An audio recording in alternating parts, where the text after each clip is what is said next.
Saudara mahasiswa menggugat Undang-Undang tentang MPR, DPR, dan DPRD atau Undang-Undang MD3 ke Mahkamah Konstitusi. Mereka menuntut adanya mekanisme pemberhentian anggota DPR oleh rakyat. Menurut pemohon, partai politik sering memberhentikan kadernya tanpa alasan yang jelas. Tetapi di sisi lain ketika ada anggota DPR yang semestinya diberhentikan, partai politik justru tidak mengambil tindakan tersebut. Kita akan bahas soal ini bersama dengan sejumlah narasumber. Ada penggugat Undang-Undang MD3, Mas Rizky Maulana Syafei, dan juga Mas Ihsan Fathul Aziz melalui sambungan daring, serta ada Wakil Ketua Badan Legislasi DPR RI sekaligus Wakil Ketua Umum Partai Golkar Ahmad Doli Kurnia. Selamat pagi Bung Doli, Mas Ihsan, dan juga Mas Rizky. Assalamualaikum, selamat pagi. Selamat pagi, Waalaikumsalam warahmatullahi wabarakatuh. Selamat pagi, Pak. Ya, ini saya mau tanya dulu ke Mas Rizky dan juga Mas Ihsan begitu, selaku penggugat Undang-Undang MD3. Jadi apa alasan terkuat dari 5 mahasiswa ini menggugat Undang-Undang MD3 ini, khususnya ini di pasal 29 ayat 2.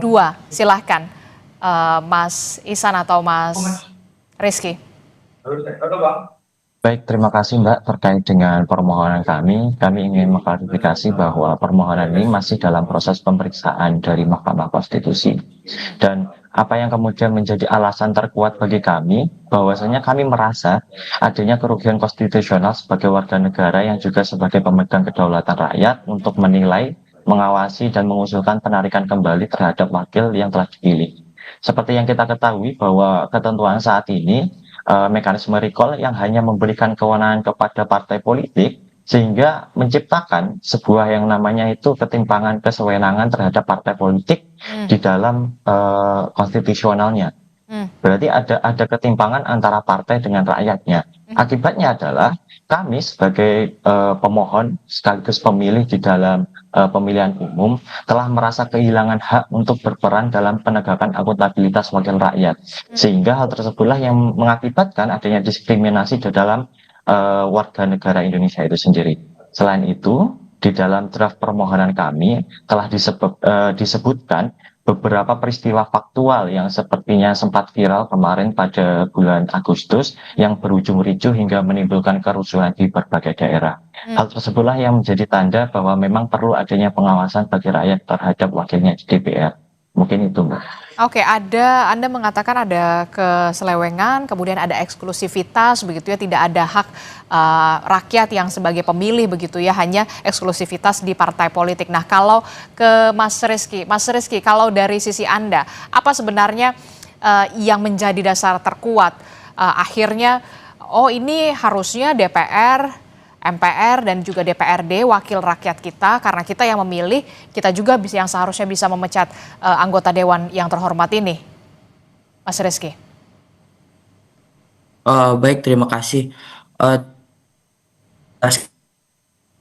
Dia bahwasanya kita sebagai pemilih, kita sebagai rakyat juga dalam hal ini kan adanya hubungan timbal balik antara pemilih dan wakilnya gitu. Dalam hal ini juga masyarakat, kemudian rakyat itu mempunyai hak kontrol terhadap wakil-wakil kita yang telah dipilih melalui pemilu gitu. Artinya dalam hal ini dalam permohonan kami juga sebagaimana telah diuraikan bahwasanya kami sangat tidak berangkat dari kebencian melainkan dari kepedulian untuk berbenah. Nah, dalam hal ini sebagaimana telah diuraikan bahwasanya telah terjadi fakta-fakta sosial yang terekam gitu kan. Dalam permohonan kami juga telah diuraikan bahwasanya di tahun 2025 di bulan Agustus kemarin itu ada rentetan demonstrasi yang besar gitu kan di berbagai daerah. Kemudian ada juga kasus nonaktifkan beberapa anggota DPR oleh partainya gitu kan. Nah, dalam hari ini sebenarnya kita masih ada ruang gitu kan, ruang yang sangat besar untuk meningkatkan standar representasi dan responsivitas DPR gitu kan. Oleh sebab itu permohonan kami yang kami ajukan ke Mahkamah Konstitusi merupakan upaya memperkuat sistem agar DPR dan rakyat dalam hal ini sama-sama diuntungkan. Seperti itu, Kak. Oke, jadi apakah ini artinya berhubungan juga soal kinerja DPR yang menurut para mahasiswa yang menggugat ini belum maksimal? Karena kan tadi Anda mengatakan sekali lagi ini bukan berangkat dari kebencian, tapi upaya ingin melakukan pembenahan di DPR. Dalam dalam hal ini kami sangat tidak menegasikan lagi-lagi ya, menegasikan apa namanya, apakah dalam hal ini kami memandang kinerja DPR itu kurang ataupun tidak gitu. Tapi dalam hal ini kami melihat bukan dari bagaimana maksimal atau tidaknya. Dalam hal ini kami melihat adanya apa namanya upaya yang harus kita benahi bersama gitu kan. Harus kita upayakan bersama karena dalam dari rentetan peristiwa yang terjadi menandakan adanya kesenjangan antara wakil rakyat dengan DPR gitu kan. Dalam hal ini telah terjadi banyaknya demonstrasi itu kan mengakibatkan kerugian material dan imaterial gitu kan. Nah, dalam dalam hal ini kami menginginkan adanya kontrol dari masyarakat agar dapat melakukan recall terhadap wakil-wakilnya yang kurang merepresentasikan dari kehendak rakyatnya gitu. Kami percaya bahwasanya anggota DPR yang baik tidak akan merasa merasa takut dalam hal ketika diawasi oleh rakyatnya gitu. Kami sangat merasa bahwasanya wakil-wakil kita ketika kita menginginkan rakyat yang menginginkan sama-sama kebaikan, sama-sama kemaslahatan untuk negara, kami yakin dalam hal ini anggota-anggota DPR yang baik tentunya akan setuju apabila dikontrol oleh rakyatnya itu sendiri. Demikian, Kak. Lalu bagaimana dengan partai politik? Di sana kan juga ada anggota dewan yang di bawah naungan dari partai politik, yang punya partai politik memang seharusnya ada unsur pengawasan juga di sana terhadap anggota dewan yang duduk di DPR, MPR ataupun di DPRD. Mohon izin Kak untuk Silakan. menjawab. Terima kasih sebelumnya bahwa kami berangkat dan tidak boleh mengabaikan bagaimana proses-proses positif yang telah dilakukan di DPR, terutama di dalam menjalankan fungsi-fungsinya itu sendiri. Namun menurut kami perlu ada hal yang mungkin perlu dibenahi. Tentu masih ada beberapa catatan perbaikan yang dapat kita lakukan bersama-sama. Sebagaimana yang telah kami sampaikan sebelumnya bahwa jangan sampai ada DPR ini berjarak dengan konstituennya atau berjarak dengan rakyatnya. Hal itulah yang kemudian menginisiasi kami untuk memberikan peran lebih terhadap konstituen, terhadap wakil rakyatnya, wakilnya yang duduk di DPR. Dan kami ingin meluruskan kembali bahwa kami sama sekali tidak memberikan frasa pemecatan, pemberhentian, tetapi kami menginginkan Mahkamah Konstitusi itu untuk bisa lebih memaknai bahwa rakyat juga diberikan hak untuk mengusulkan apabila terdapat dari anggota dewan tersebut menyalahi aturan atau tidak menjalankan janji-janji yang telah disampaikannya melalui kampanye. Seperti itu, Kak. Oke, jadi intinya adalah rakyat sebagai orang yang memilih para anggota dewan ini diajak juga untuk audiensi ya ketika ada kasus-kasus yang kemarin kita lihat di bulan Agustus kemarin begitu ya. Saya ke Bang Doli. Bang Doli, ini kalau kita lihat ya, ini mahasiswa-mahasiswa yang kritis begitu ya, yang juga harus didengar tentu saja harapannya tidak ada sama sekali dasar kebencian, tapi adalah upaya untuk saling membenahi. Nah, kalau dari Bung Doli ini meresponnya seperti apa? Kalau saya sih percaya Bung Doli ini tidak akan risau sama sekali. Ya, pertama tentu saya kira kita harus memberikan apresiasi ya kepada adik-adik kita ini. Kalau tadi lihat penjelasannya kan sebetulnya niat adik-adik ini baik sekali ya. Bagaimana supaya DPR itu lebih dekat dengan rakyat, Betul. kinerjanya terjamin gitu ya, dan kemudian tidak melakukan hal-hal yang tidak baik dan seterusnya. Nah, jadi intinya adalah bagaimana DPR itu supaya memang betul-betul melaksanakan fungsinya sebagai wakil rakyat. Nah, yang kedua, memang di dalam mekanisme ketatanegaraan kita, dalam Undang-Undang 45 kita ya dijamin bahwa setiap warga negara punya hak untuk mengajukan gugatan dan seterusnya, termasuk judicial review ya. Jadi apa yang adik-adik ini lakukan adalah jalurnya sudah tepat dan dijamin oleh konstitusi sebagai warga negara Indonesia. Nah, tetapi juga perlu diingat bahwa kita ini sebuah negara tentu dibentuk dengan punya cita-cita, dan menjalankan cita-cita itu juga harus perlu ada keteraturan gitu loh. Nah, apalagi kita negara-negara hukum, nah semuanya itu diatur di dalam peraturan perundangan. Jadi ada sistem yang harus dijalankan, ada mekanismenya ya dalam menjalankan semua negara gitu. Nah, kita sudah mengatur sebetulnya ada sistem politik, ada sistem pemerintahan ya, dan salah satunya itu adalah terbentuknya Undang-Undang MD3. Nah, lebih spesifik lagi apa yang menjadi materi gugatan adik-adik ini, apa namanya, yang namanya pengawasan, kontrol, saya kira itu bagus-bagus saja, baik sekali malah, ya. Dan itu semuanya harus dilakukan oleh masyarakat terhadap pemerintah, baik itu eksekutif, kemudian maupun legislatif, termasuk juga yudikatif. Jadi ada kontrol yang kuat. Ya, di situ ada juga teman-teman media, teman-teman pers dan segala macam untuk melakukan fungsi kontrol terhadap apakah lembaga-lembaga yang diberikan kepercayaan oleh rakyat ini bisa berjalan dengan baik atau tidak gitu. Nah, jadi ini menurut saya sesuatu yang berbeda. Nah, bahwa kemudian hasil pengawasan itu katakanlah diambil apa namanya secara ekstrim, lembaga yang dipercaya ini sudah tidak dipercaya lagi, katakan begitu ya, sampai pada persoalan tadi mau pemberhentian, katakanlah anggota DPR. Nah, itu kembali kepada mekanisme yang sudah kita sepakati ya di dalam aturan undang-undang itu. Nah, kalau bicara recall misalnya, sebenarnya recall itu sudah tidak ada lagi sejak era reformasi. Dulu apa namanya, salah satu kritik ya munculnya Recall. apa namanya era reformasi itu adalah soal recall itu yang dulu sangat juga bisa dipergunakan oleh partai-partai politik. Nah, kalau sekarang itu juga lebih pada administratif saja. Kalau kemudian anggota DPR itu melanggar tadi ya pasal 239 itu berkaitan dengan soal ya terjadi berhalangan tetap, meninggal, sakit, tidak lagi bisa bekerja, terus kemudian melanggar hukum, melakukan tindak pidana dan seterusnya gitu, atau mengundurkan diri. Nah, jadi lebih administratif saja. Nah, kembali kepada soal tadi, kalau kemudian ya diusulkan misalnya tadi, jadi partai politik saja sebenarnya tidak bisa recall. Nah, sekarang kalau kita mau kembali kepada recall itu dihidupkan, apalagi dengan rakyat, nah itu nanti mekanismenya juga harus kita atur lebih jauh.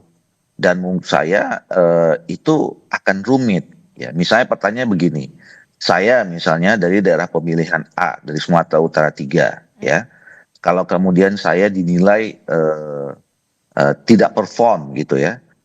Nah, pertama yang harus kita bicarakan apa ukuran tidak perform itu. Gitu ya. Tapi kalau soal Kemudian pelanggaran yang kedua, etika bagaimana, Bung Doli? Nah iya makanya apa namanya itu kan harus dibuktikan dulu kan. Tidak perform itu kan bisa macam-macam. Tidak melakukan fungsinya dengan baik. Apakah itu fungsi legislasi, fungsi pengawasan, full budgeting, terus kemudian melanggar hukum atau kemudian melanggar etik dan segala macam. Nah itu kan ada mekanismenya sendiri. Nah yang kedua, kalaupun kemudian nanti misalnya terbukti, nah rakyat mana yang bisa kemudian mengajukan gugatan, ya kan? Karena kami dulu dipilih oleh daerah pemilihannya masing-masing. Apakah boleh rakyat di luar sana? Nah kalau kemudian rakyatnya selama ini katakanlah rakyat yang sebelah mana gitu, katakan saya di timur melakukan tidak baik, tapi di dapil saya merasa selama ini saya perform. Nah itu akan panjang. Nah makanya oleh karena itu, kenapa saya kembalikan kepada soal keteraturan tadi, kita sebenarnya sudah mengatur, ya ada mekanisme rutin untuk mengevaluasi anggota DPR itu. Apa itu namanya pemilu. Jadi kalau misalnya kalau anggota DPR itu dianggap tidak baik, ya nanti mekanismenya itu di setiap pemilu 5 tahun lagi tidak usah dipilih lagi. Dan itu jelas. Jadi harus menunggu 5 tahun lagi ya, Bung Doli. Harus menunggu 5 tahun lagi ketika ada pemilu, barulah kemudian jangan dipilih nih yang anggota dewan yang ini ternyata dari segi etika tidak perform dan segala macam begitu ya. Harus menunggu 5 tahun lagi karena tidak ada lagi recall. Kemudian rakyat harus menerima kenyataan yang ada. Ya itu mekanisme yang kita sepakati. Ya itu konsensus yang selama kita bangun. Bahwa tadi itu kita ini negara-negara hukum, semua perlu harus ada keteraturan, dan keteraturan muncul Lalu berdasarkan bagaimana peran dari konsensus. partai politik sendiri sebagai yang merekrut anggota dewan yang kemudian sudah terpilih tersebut? Nah, ya, tanggung jawab partai politik, betul. Nah, saya setuju. Kalau kemudian misalnya ada ya anggota DPR yang dianggap tidak performs atau dan seterusnya gitu. Nah, tugas partai politik lah kemudian melakukan kontrol dan kemudian teguran dan segala macam. Nah, sekali lagi, kalaupun kemudian ya tadi misalnya ada aspirasi seperti itu, partai politik juga nggak gampang untuk melakukan recall itu dalam undang-undang yang sekarang. Ya, recall itu tidak lagi nih. Contoh misalnya ya, dulu ada pernah saudara Fahri Hamzah itu, ya pernah digugat partainya ya untuk diganti, kalah Pak di pengadilan, gitu loh. Karena nggak gampang partai politik itu sekarang mengganti, karena dia punya hak yang sangat eksklusif sebagai orang yang dipilih rakyat, gitu. Jadi memang betul rakyat yang memang kemudian harus mereka yang memilih, mereka yang mereka yang harus mengawasi, mereka yang harus memberhentikannya. Nah, tapi ini kan negara ya, bukan perusahaan yang misalnya hari ini kita lihat seseorang itu tidak baik, besok bisa kita langsung pecat. Ini kan ini kita ngurusin 280 juta orang yang memang harus kita buat aturannya. Nah, aturannya yang sekarang itu adalah, nah kalau tidak baik ya rakyat sudah milih nih ya, rakyat kan juga kemudian pastilah mereka penuh tanggung jawab memilih seseorang gitu ya dalam pemilu itu. Gitu. Tapi saya ingin tahu juga dari partai politik yang menaungi Anda begitu, Partai Golkar begitu. Bagi Partai Golkar untuk anggota DPR yang kemudian bermasalah, sebenarnya kalau dari Partai Golkar sendiri bagaimana alur penyelesaian ini di partai dan peran dari Partai Golkar sendiri ini untuk membereskan kasus anggotanya yang bermasalah ini seperti apa? Ya, mekanismenya ada juga di dalam peraturan perundangan, baik itu juga dalam mekanisme partai ya, kita punya mahkamah partai, kita punya dewan etik gitu ya. Kalau kemudian ada yang menyampaikan sesuatu terhadap anggota partai, seorang anggota partai politik, dalam hal partai Golkar lah. Nah, kita memprosesnya ya, pertama tentu ada mekanisme surat teguran 1, 2, 3 gitu. Ya, bahkan sampai kemudian bisa jadi juga ada pemberhentian dengan caranya sendiri ya. Artinya begini, mungkin kita kalau memang di kemudian hari ada aturan, bukan kemudian hari, ada kasus misalnya ya, yang kemudian sudah sangat parah. Ya, yang kita bisa lakukan itu akan lebih smooth di dalam mekanisme peraturan sekarang, yang bersangkutan kita suruh mengundurkan diri. Itu yang paling gampang. Itu disuruh untuk mengundurkan diri ya, disuruh untuk mengundurkan diri. Iya. Nah, kalau kemudian sampai ada putusan, kalau sampai ada... Sebentar dulu. Nah, kalaupun kemudian ya, yang paling gampang itu kan dipecat sebagai anggota partai. Betul. Otomatis semua ketika dipecat sebagai anggota partai, semua yang melekat jabatan yang diberikan oleh partai itu akan gugur. Nah, beberapa kasus kalau itu kejadian, itu tidak terjadi, ya kan? Kalau digugat, yang menang itu adalah si yang bersangkutan yang kita pecat itu. Karena memang pemecatan, jangankan mencat jadi anggota DPR, mencat partai juga tidak mudah.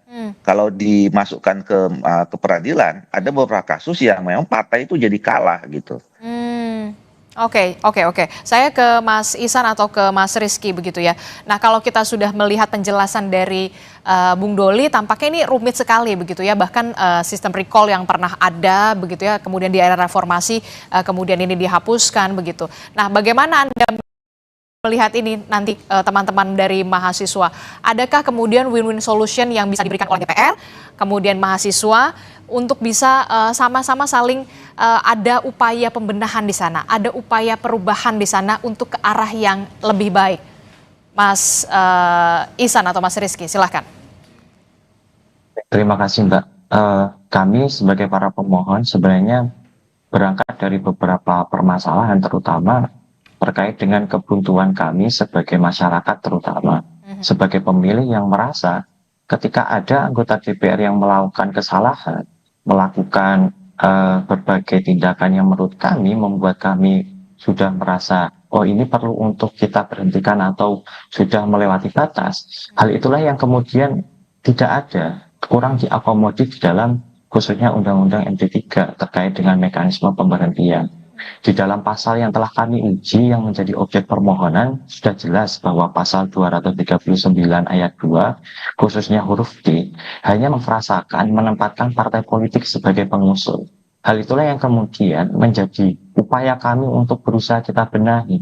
Apakah kemudian pasal tersebut sudah memenuhi makna substantif di dalam kedaulatan rakyat? Apakah kemudian kedaulatan itu benar-benar dipegang oleh rakyat? Karena selama ini kami sebagai pemilih maupun masyarakat merasa kehilangan haknya, merasa tidak ada saluran konstitusional untuk bagaimana kemudian menilai, mengawasi, bahkan melakukan pengusulan terhadap pemberhentian anggota partai itu sendiri. Terkait dengan mekanisme Mbak Adisti, kami juga serahkan sepenuhnya kepada Majelis Hakim Mahkamah Konstitusi untuk menilai dan menguji apakah kemudian hal tersebut inkonstitusional atau tidak. Karena pada akhirnya Mahkamah Konstitusi lah yang kemudian menjadi lembaga yang berwenang untuk menguji apakah kemudian ini bisa dilaksanakan atau tidak. Mungkin itu dari kami, Mbak Adisti. Oke, jadi tidak ada kontrol dan juga pengawasan yang bisa dilakukan oleh masyarakat setelah memilih wakil rakyat Anda duduk di DPR ketika ada kesalahan, ya sudah tidak bisa lagi begitu ya, tunggu 5 tahun lagi, ya udah nggak usah dipilih. Mas Rizky. Sebenarnya apabila kita melihat ya sejauh ini memang mekanisme yaitu terkait MKD gitu kan. Namun apabila kita lihat lebih dalam lagi gitu kan, MKD yang hari ini itu menjadi fungsi sebagai kontrol publik gitu. Tapi kalau kita lihat hari ini itu masih perlu adanya perbaikan gitu untuk diperkuat lagi gitu kan. Makanya karena sistem berbeda recall dari konstituen. Mari kita lihat yang pertama bahwasanya sebagaimana ditegaskan oleh Mahkamah Konstitusi dalam putusan nomor 76, MKD itu sebagai lembaga etik mengalami konflik kepentingan yang inheren karena anggotanya berasal dari dan diisi oleh anggota DPR itu sendiri gitu. Kemudian yang kedua, mekanisme Tuan MK hanya dinilai berdasarkan kode etik bukan pada aspek legitimasi politik seorang wakil terhadap konstituennya. Kemudian Oke, Mas Rizky, sayang sekali sinyal Anda tidak berjalan dengan baik, audionya terputus begitu ya. Tapi terakhir saya ingin ke Bung Doli. Bung Doli, singkat saja, menurut Anda kan juga bukan orang baru yang berada di anggota dewan begitu di Senayan, juga mewakili konstituen Anda. Menurut Anda dari apa yang digugat oleh teman-teman mahasiswa ini, win-win solutionnya harusnya seperti apa, Bung Doli? Jangan juga sampai teman-teman mahasiswa ini juga merasa kok kayaknya kita tidak ada lagi pengawasan, bisa mengawasi anggota dewan ya, kurang kontrol juga ya, tidak bisa mengontrol juga. Seperti apa win-win solution ya menurut Anda, Bung Doli? Ini lagi-lagi untuk upaya pembenahan DPR. Betul. Jadi saya di awal terima katakan saya berterima kasih ya malah kepada adik-adik mahasiswa ini. Jadi secara bermakna mereka ini menyampaikan pesan sebetulnya agar kita ini anggota DPR itu harus lebih bekerja secara serius, lebih sungguh-sungguh, maksimal gitu melakukan fungsinya. Itu yang pertama. Yang kedua adalah, tentu kita kembalikan, kita hargai. Ini sudah disampaikan sekarang ke Mahkamah Konstitusi. Tentu Mahkamah Konstitusi juga akan menilai ya di mana terjadi pertentangan antara undang-undang dengan Undang-Undang 45. Nah, tetapi kalau disebut soal pengawasan dan kontrol, saya kira kita semuanya terbuka kok untuk diawasi, untuk dikontrol oleh rakyat, oleh masyarakat gitu ya. Adik-adik mahasiswa masyarakat boleh menyampaikan apa saja, mengkritik kinerja kami itu boleh saja dan tidak ada yang larang gitu. Nah, tetapi kalau kemudian soal pemberhentian, nah tentu kita harus bicara lagi soal merumuskan sistem dan mekanisme yang baru. Nah, kita tidak tahu apa nanti putusan Mahkamah Konstitusi gitu ya. Tetapi ke depan saya kira perlu kita diskusikan ya, apakah secara mendalam ya mekanisme kontrol itu kalau misalnya sampai ke partai politik seperti apa ya. Makanya sekarang ini kan kita juga melakukan evaluasi tentang sistem politik kita termasuk undang-undang partai politik ya. Nanti kemudian juga akan sistem pemilu misalnya ya, undang-undang pemilu. Nah, tentu itu nanti menjadi bagian yang kita harus pikirkan, mekanisme kontrol penguatan dan pengawasan lebih kuat bagaimana termasuk ke dalam sistem dan atau perbaikan undang-undang itu gitu loh. Oke, terakhir saya ingin ke Mas Ihsan atau ke Mas Rizky, apa yang ingin Anda sampaikan dari teman-teman mahasiswa penggugat ini, mumpung ada Bung Doli perwakilan dari DPR juga, silahkan, singkat saja. Yang ingin kami sampaikan yaitu adalah kepada seluruh rakyat Indonesia, khususnya pada anak muda, mari kita lebih mengenal apa saja hak-hak kita sebagai warga negara. Kemudian yang saya ingin tegaskan bahwasanya permohonan ini tidak berangkat dari kebencian terhadap DPR dan partai politik, melainkan sebagai bentuk kepedulian untuk berbenah. Kita sama-sama tidak menginginkan ada lagi korban jiwa akibat kebuntuan kontrol terhadap DPR. Kemudian bagi masyarakat Indonesia, tolong untuk sama-sama kita peduli terhadap isu-isu yang lain yang sama pentingnya, RUU KUHP, PSN, dan kerusakan lingkungan serta hak-hak masyarakat adat. Demikian adanya, Kak. Oke, silahkan Mas Ihsan. Terakhir. Baik, mungkin sama yang disampaikan dengan Mas Rizky, bahwa kami sebagai masyarakat, bahkan sebagai generasi muda, harus mengenal hak-hak yang telah diberikan di dalam konstitusi, bahwa pada akhirnya hak-hak itulah yang kemudian bisa kita ambil atau bisa kita perjuangkan untuk kemudian negara atau pemerintah ini hadir sebagai pihak yang berusaha untuk memenuhi hak kita. Apabila kemudian hak-hak kita itu merasa dirugikan atau tidak terpenuhi, masih banyak jalur konstitusional termasuk dengan pengujian undang-undang untuk bisa kita ajukan. Untuk itu kami mengharapkan seluruh masyarakat Indonesia untuk terus mengawal, terutama mengawal jalannya proses persidangan pada permohonan kami. Sekian dan terima kasih. Oke, baik, terima kasih Mas Ihsan telah bergabung bersama kami. Kemudian ada Mas Rizky, Bung Doli, terima kasih juga sudah memberikan penjelasannya kepada kami semua. Sehat selalu teman-teman mahasiswa dan juga Bung Doli. Assalamualaikum, selamat pagi.